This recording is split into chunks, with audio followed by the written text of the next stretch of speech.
Welcome back to Rare Photos. Apologize for me kind of being missing in action. We had an internet outage that lasted almost 4 days. And switching the internet up, going with some AT&T fiber, and anyhow, that's what's happened. So let's go ahead and get to some reading here. Thank you for those that have left me super thanks lately. I will find a way to edit that into a video tomorrow to thank you specifically. But you know who you are. You know who left them lately. Appreciate that. We're reading Child Bride right now. And obviously Priscilla's got her new book coming out soon. And her new old book, rehashing old stories. But we're all kind of curious what she's going to say about Lisa in the book, since she basically just brushed it off as Lisa being Lisa, right? All right, so where we finished last time on this story, in this book, is that Priscilla and the Colonel got together and basically kicked Larry out of Elvis's life, burned all the books. Elvis no longer was allowed to talk about going and being a monk or doing any religious service. So here we go.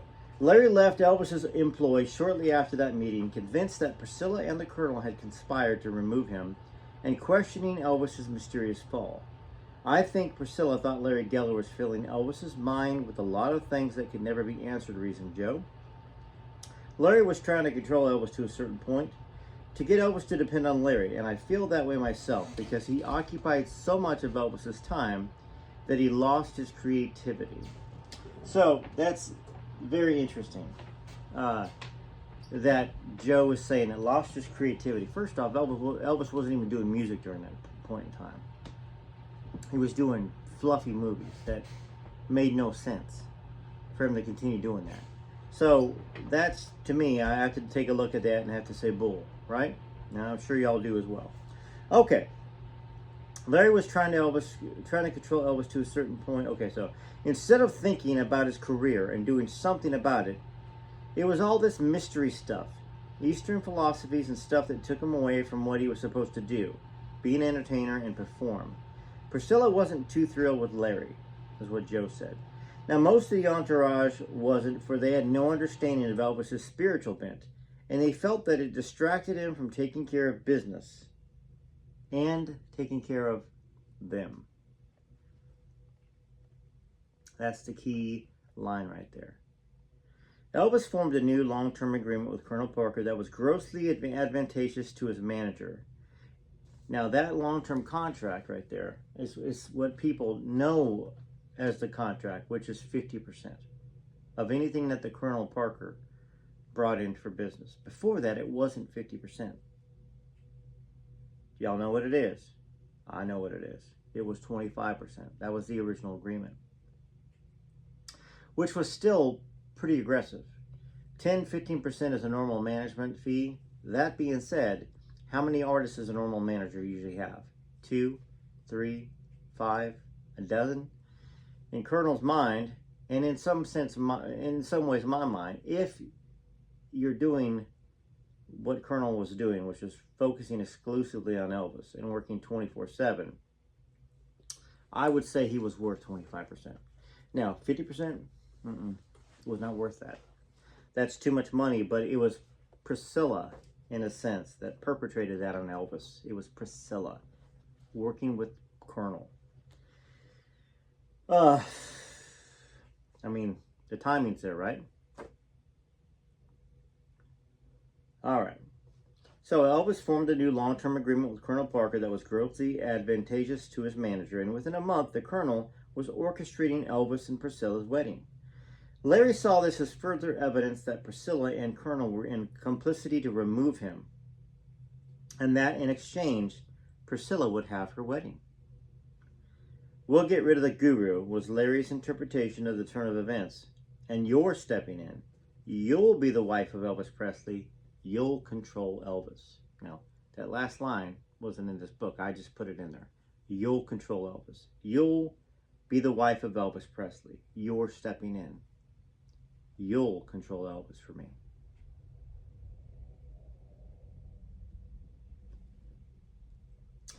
Larry said, "That's what happened. I know it."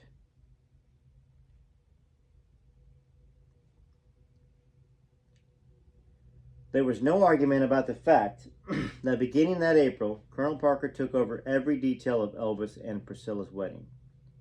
The new date was set for May 1st, just a few weeks away, though Priscilla claimed that she and Elvis had selected that day when the March plans fell through. Now, once Elvis's manager stepped into the scene, the twice postponed, often discussed, but never realized nuptials surged ahead like a bullet train. Las Vegas, Colonel Parker's base of operations, was chosen as the operation location. It was the, excuse me, I'm going to be singing in a couple hours. That's why the guitar is missing from over here. It's packed away for the show. All right, so it was the colonel who got the rings, the room, the judge, said Priscilla.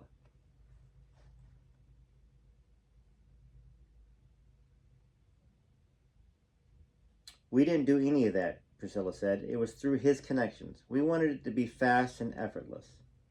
Becky Yancey typed up a short guest list. The colonel made arrangements for the newlyweds to fly out of Vegas on his friend Frank Sinatra's Learjet. The colonel's wife even took Priscilla shopping for a wedding dress in Palm Springs, where the Parkers had a house. The entire operation had all the poetry of a corporate takeover. It was also veiled in secrecy.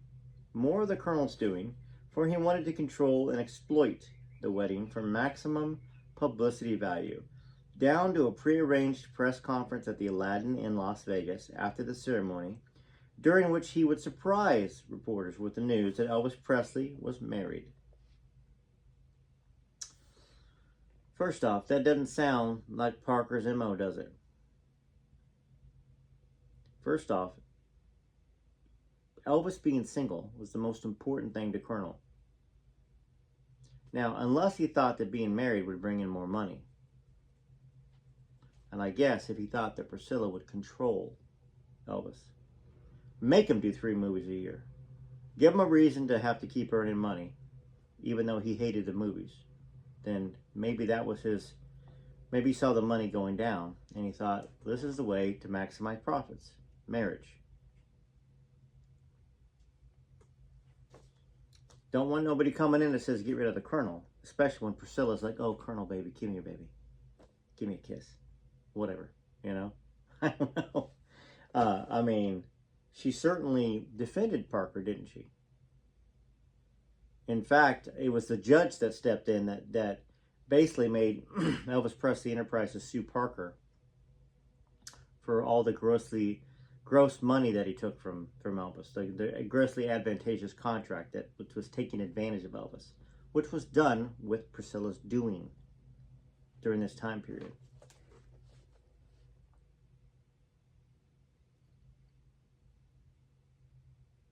All right, so Priscilla found herself in a familiar role as guardian of the secrets, even as she shopped for her own wedding gown. I went with Colonel Parker's wife in total disguise. I went as Mrs. Hodge, and I had a blonde wig on. Man, excuse me. I might have to stop here. I had a blonde wig on, Priscilla said. Trying to be very, very careful. She eventually found a dress in a bridal shop in Westwood near UCLA, again posing as Charlie Hodge's future wife, accompanied this time by Charlie. It was just a very, very simple long dress with bearded sleeves. I didn't have time to stay there forever and look for dresses. I had one fitted for this dress and one fitting for this dress, and that was it. I was out of there. Now, Alan Fortes wrote later that Elvis, meanwhile, was desperate, trying to find some way out.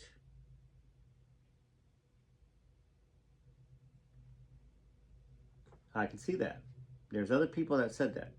Alan Fortes said, meanwhile, that Elvis was desperately trying to find some way out of all of this. Doesn't sound like a man that wants to be with a woman, does it?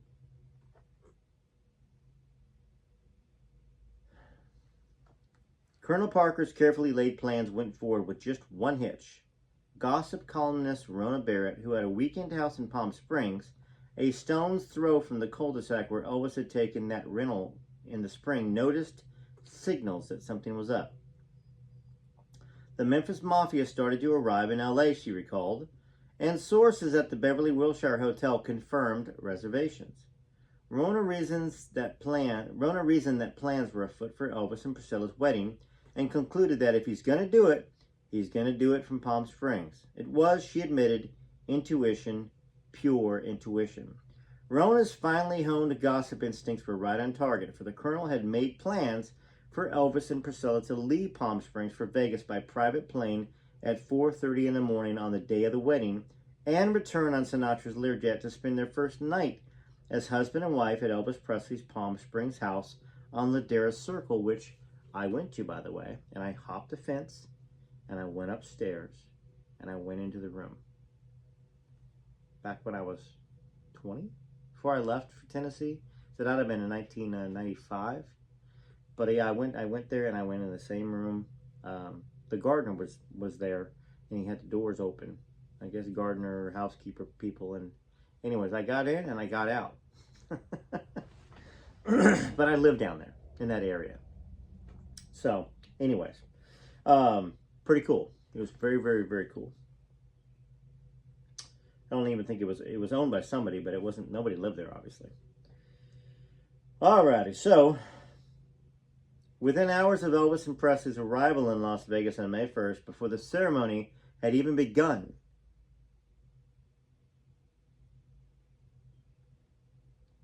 Rona was reporting their wedding. Priscilla, 30 years later, had no idea how she even scooped the Colonel. See, I began calling all the florists, the columnist explained, and I went down to Palm Springs and started looking around, and I knew that there was something going on. And then somebody gave me a tip about the kind of shirts that needed to be ordered that afternoon. There was a sense of mystery surrounding all of this, and intrigue. See, I kept an eye on the house and the florist, and checking the private airlines and the private jets. I was unaware that the wedding was going to take place in Las Vegas, she said. But I knew something was going on at the house. Then I found out about the Colonel and the private plane, and that's how we got it confirmed. The wedding itself took place at 9:41 that morning in the Aladdin Hotel suite of Milton Prell, which was a friend of Colonel Parker's who owned the hotel. That's so romantic, isn't it? Let's get married in a hotel suite. It's not the way Elvis would have done it, with somebody that he wanted to get married to. It would have been glorious, amazing, if he would have gotten married to Anne Margaret, let's say, or before that, to Deborah Paget, or any of the women that he wanted to marry or thought about marrying besides Priscilla. And I've heard she doesn't like me, by the way. Sorry, Priscilla. I defended you back in the day, but don't like you much now. Can't please everybody all the time, or even everybody some of the time. All right. So, Elvis and Priscilla were married by a judge named David Zinoff, another of the Colonel's connections in a traditional ceremony notable only for the absence of the word obey from Priscilla's vows. An apparent oversight that would prove prophetic. An oversight, or maybe she said it's not going to be in there. Anyways, it is what it is. That is what it is. I'm not going to even worry about the word obey from that, right? A lot of people think that marriage vows are old school. I mean, my wife and I wrote our own marriage vows. So, but interesting that that's out of the traditional ceremony vows. Fewer than 20 people attended the ceremony, a dictate of Colonel Parker that caused bruised feelings among Elvis's entourage and friends forever after. Among the guests were Priscilla's parents, her sister Michelle, the Colonel and his wife, Vernon and Dee, Joe Esposito and Marty Lacker, Joe Esposito and George Klein. Maybe we do need to talk to Marty Lacker's daughter.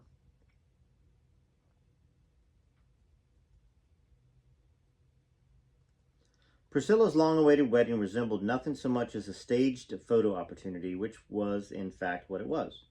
Elvis's manager hustled the groom and bride out of Milton Prell's suite directly into a press conference where the new Mr. and Mrs. Presley spent their first moments of married life posing for publicity photos and answering questions from a startled press corps. Elvis was dressed in a satin tuxedo that resembled something he might have worn on stage. Both he and Priscilla wore manic, slightly dazed expressions throughout the combination press conference and reception. Priscilla's hair and makeup fixation, combined with the jean shrimped-in Carnaby look of the 60s, reached its pinnacle that morning. Her hair was nearly waist-length and coal black, teased into a bouffant style, framing her Dresden doll face, which was made up to perfection with dewy pink lips, 6 pairs of false eyelashes, and heavy eyeliner.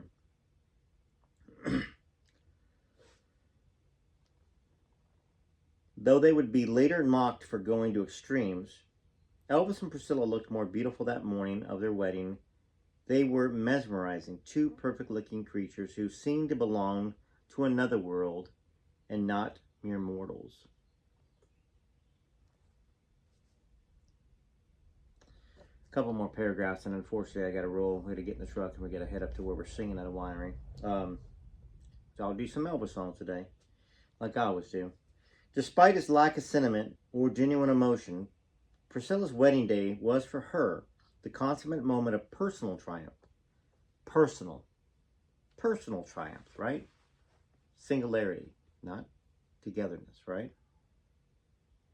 The consummate moment of personal triumph, for she had at last achieved her goal. No longer would she have to endure descriptions such as the freak child lover of Elvis Presley, Hollywood's best-kept secret on the Today Show, or the girl Elvis is rumored to have hidden at Graceland in Movie Mirror. No longer was she seen as Elvis Presley's Lolita. Becoming Mrs. Elvis Presley was, she acknowledged, 3 decades later, very satisfying. And I think she said that to stick it to y'all, to stick it to the fans. It's very satisfying. Proved y'all wrong. Y'all didn't want me to have them, but I got them. And then she threw them away like trash.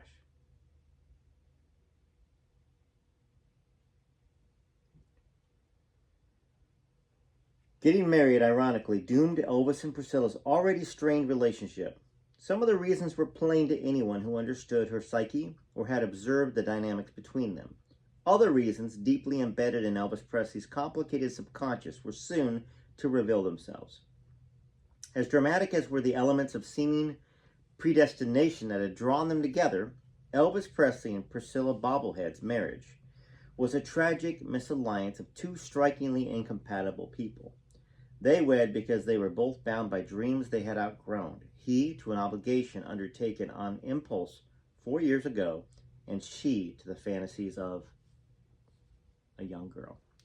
And I also say that it was a tragic misalliance because Elvis Presley was a person of service to other people, and Priscilla was a woman of service to only herself. How it reads, doesn't it? Is that how it looks to everybody out there? Maybe they're a new subscriber to this channel. Look, I mean, I read other books. We're talking about other stuff as well. That's when I got a Billy Graham book right there. I was going to read that on a different channel. I just haven't had time to do much. And then the internet being out, I apologize. I really want to read more often, all the time, consistently. And maybe what I need to do is I just need to take a day, when I have a free enough day, and read a bunch, and then I'll just load them on the channel so there's something every day for y'all to follow along, to read along, to talk about, and to be part of the community. But thank you. Hope you have a blessed Sunday. And like I said, we're going to go play a show in Tennessee here. Amber Falls Winery in Hampshire, Tennessee is where we're singing today. I know there's a couple of y'all that are fairly local and probably won't see this in time, but check their schedule. Maybe you come out sometime. I'd love to meet you. It'd be great to meet you, take a photo with you. I'll share it on the channel. For some of y'all that live in Franklin, Thompson Station, Nashville, Hendersonville, I know that a few of you have called out that you live here in Tennessee. It would be wonderful to meet you. All right, till next time, this is Joe Sims with Rare Elvis Photos. Thanks again to all you new subscribers, all you existing subscribers, your members. There's some new members I have to shout out in a video either tonight or tomorrow. Okay, I will shout you out. Please send me an email. And there's some of y'all that want to be a member but say, I can't do it. You have to be on a computer. I think that's the easiest way. And then it'll pop up and say join. And then you say yes or anyhow. If you're curious about the instructions, send me an email and I'll try to get it to you. All right, till next time. TCB, TLC.